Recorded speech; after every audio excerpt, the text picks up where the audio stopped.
Remember, in an aggregate planning problem, you don't always have to develop the plan. General foodstuffs, this particular scenario is a good example of that sort of situation. Let's take a look. General Foodstuffs packages a variety of breakfast cereals and snack bars, which it aggregates into simply units of sale when doing medium-term planning. Okay. General Foodstuffs has created the following aggregate plan for the next 6 months. Notice they have created the aggregate plan. Yes, in the case of this particular scenario, General Foodstuffs has an aggregate plan. They're giving it to you at the beginning of the scenario. You can see it here because here's this table. All aggregate planning begins with a forecast of demand, and you see their forecast for the next 6 months across the top of the table. That's what the demand for breakfast cereal and snack bars will be. And then the next row is they've already decided the overall production levels each month, and that's given. Okay, well, what could we possibly then be commissioned to do? Well, we better keep reading.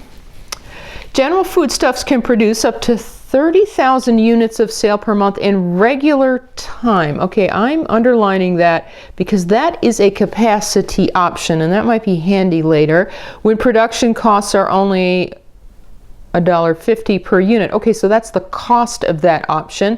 When General Foodstuffs exceeds 30,000 units of sale produced in a single month, all units of sale in excess of 30,000 must be produced in overtime production. That is another capacity option at a cost of more, $2.50 per unit of sale. So that's the cost of that option. General Foodstuffs actually has 5,000 units of sale available in inventory at the start of month 1. That is an important data point, and it will cost 50 cents to hold 1 unit in inventory for 1 month. Now, what do they want from us? Look at part A. What is the ending inventory for month 3 of this plan? Oh, wait, right. If you're given a plan, what is it that you could possibly do with it? You may have to evaluate the plan. And this first question in this multi-part scenario is a classic example of that. They've already decided the production levels. You need to find then what the resulting ending inventory levels will be. Oh, now the question actually only asks what is the ending inventory level for month 3. So we will retrieve that number. But in order to find that out, you would have to find out the ending inventories of essentially months 1 through 3 to get that number. And at that point, you see the blank row on this table? We might as well figure it out for all 6 months, especially considering some of the other questions coming up. Okay, so why don't we find ending inventory levels?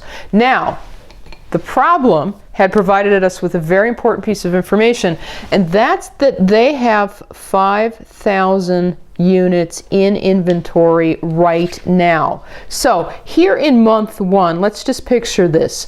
They begin with 5,000 units in inventory, and they're going to make, this is their plan, another 35,000. So 5,000 plus 35,000 means that they'll accumulate up to 40,000 units in month 1. Now, I'm just looking at the information provided. They plan to ship out 25,000. The question is, for month 1, what are they going to end up with? Well, if they had 40,000 but shipped out 25,000, I'm just using logic. That means that they should end month 1 with 15,000 units of sale in inventory. Now, I was just picturing it, what they started with, what they said they were going to do, and then what they said they were going to ship to come up with the 15,000. But technically speaking, that is a formula. That is known as inventory logic, the ending inventory formula. How does it read in general? We might as well note that.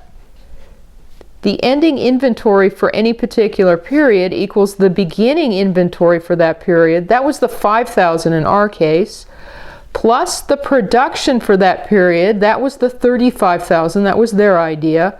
Minus the demand for that period. That's the forecast of 25,000. So this is where we got that number 35,000. Now, what we need to do is just apply that logic then to the rest of the months. Now, in month 2, you might be looking at this formula and going, oh, all right, I see production in month 2 and demand, but the ending inventory for month 2, I need the beginning inventory for month 2, and what is that?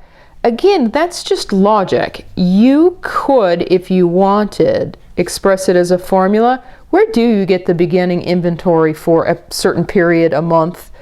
Well, it's just the ending inventory for the T-1 for the month before. What you begin with in a certain month, like in the case of general foodstuffs, is what you ended up with at the end of the month before. Oh, all right, now we have absolutely everything we need to fill out the rest of that row, because let's practice the arithmetic. Month 2, you begin with this 15,000 that's left over from month 1.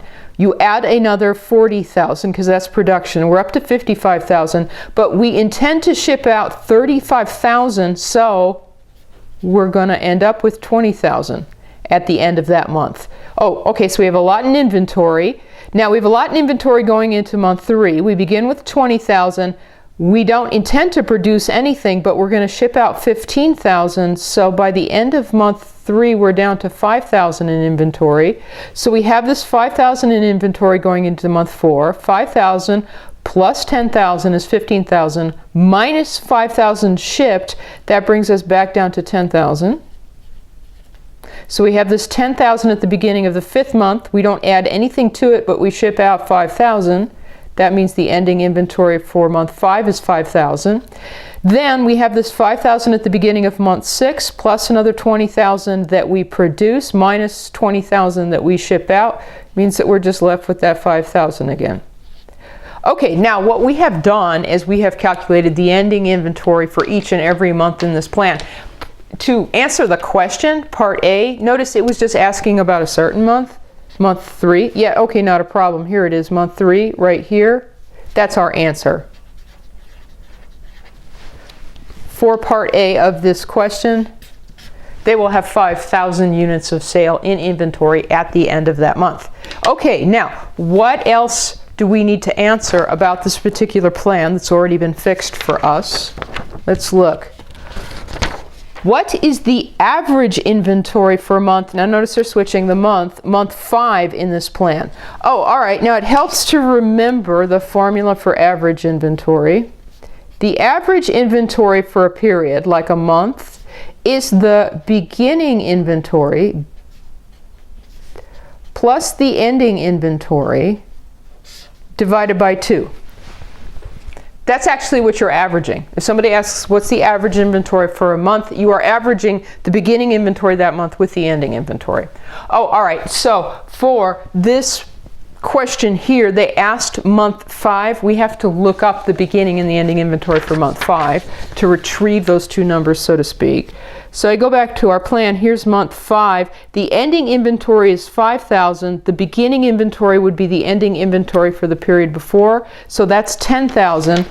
So that's where for month 5 we say 10,000, that's what you started with, plus 5,000, that's what you ended up with, divided by 2. You're averaging those together. And that's where we get the answer that the average inventory for month 5 is 7,500 units of sale. Okay, now, next question. Logically, what is the total amount that General Foodstuffs plans to produce in overtime? Oh, they're asking about overtime in this plan. We better go back to the table. What did they say about overtime? Well, concerning regular time, they said that they could produce up to 30,000 units in regular time, but if they exceed 30,000 units, then they have to produce in overtime. Oh, right, and in the note frame, notice, this is the most convenient way to figure this out, is add a row for regular time and add a row for overtime. What are we going to do now? We're essentially going to figure out how to implement their plan. They gave us their plan. That's the original 35,000, 40,000, then nothing, so on and so forth. But we have to figure out how to implement that plan with respect to the only two options that they discussed in terms of production, and that's the regular time and the overtime. Oh, okay, so this is not really a formula, it's just logic. Picture this.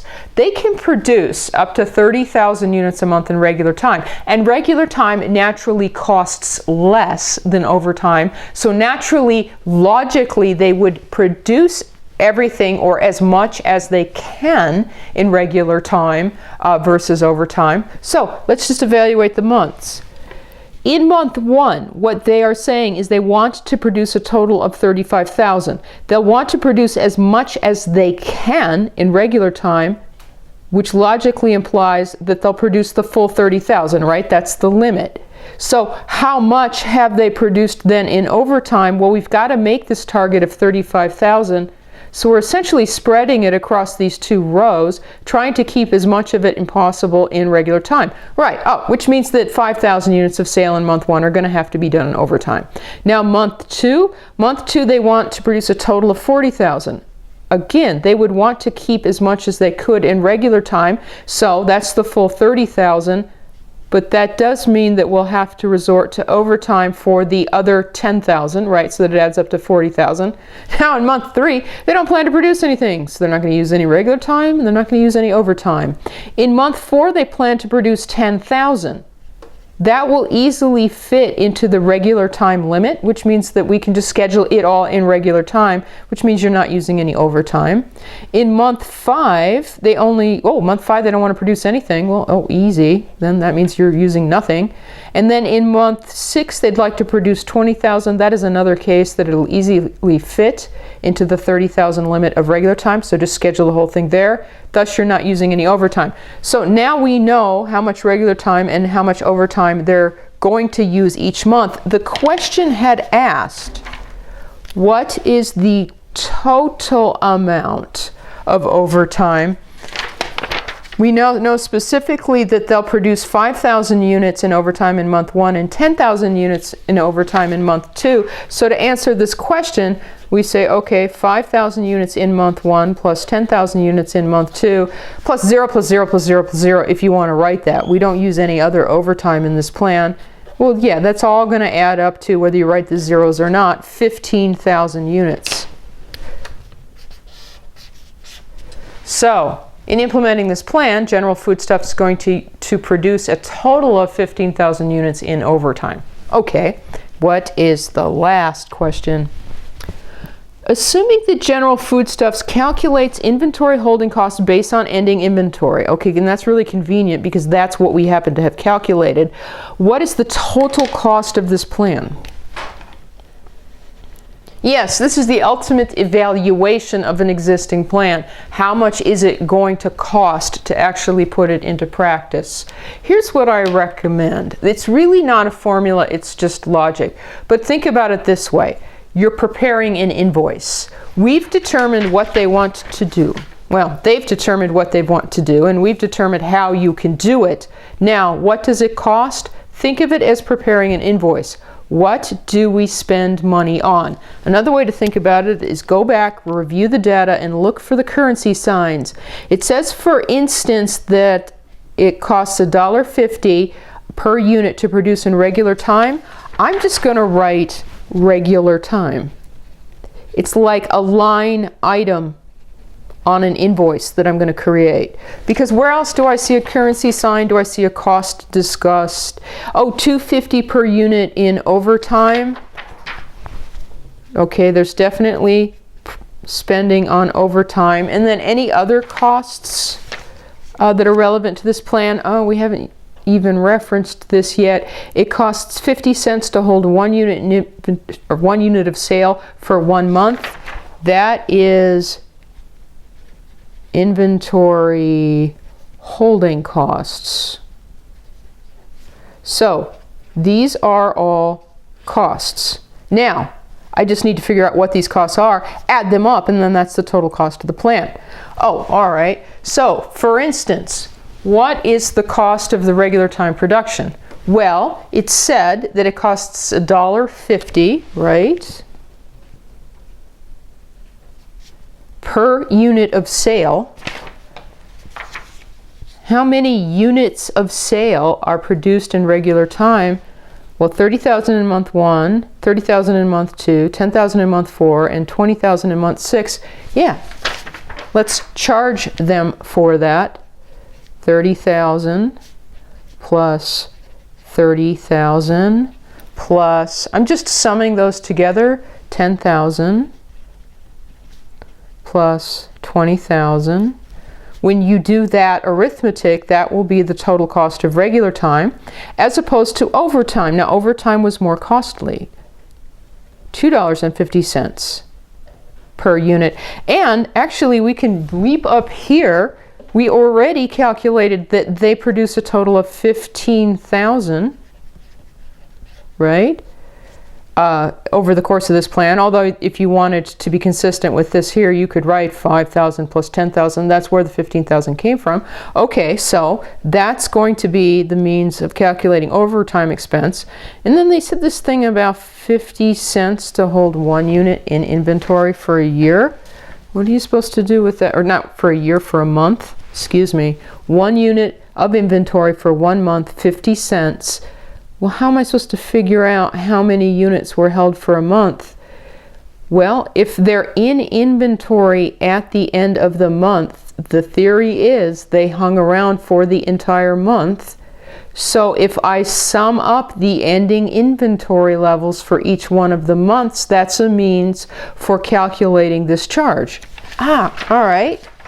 So 50 cents times, let's see, 15,000 hung about for the first month, 20,000 hung about for the second month, 5,000 hung about for the third month, 10,000 hung about for the fourth month, 5,000 hung about for the fifth month, and 5,000 again for the sixth month. Hopefully not the same 5,000, especially if it's something like food, cereals, and snack bars, but nonetheless. All right, these are the computations that we then need to complete to, like, think of it as an invoice, figure out in total what was spent on regular time, in total on overtime, and in total on inventory holding costs, of which I did that because I get that the total cost, right, we actually haven't answered the question yet. This here, I get a total regular time production cost of 135,000. Plus this right here, on my calculator, says a total spending on overtime of 37,500. And then add all these up and multiply times 0.5. And I get that that's a total spending on inventory holding costs of 30,000. The question was asking what's the total cost of the plan. Total cost of the plan, add those up, 202,500. So the actual answer to that question is 202,500. You had to do all those intermediary calculations in order to get that answer. Again, the way that I like to think about it is just imagine that you are basically preparing an invoice.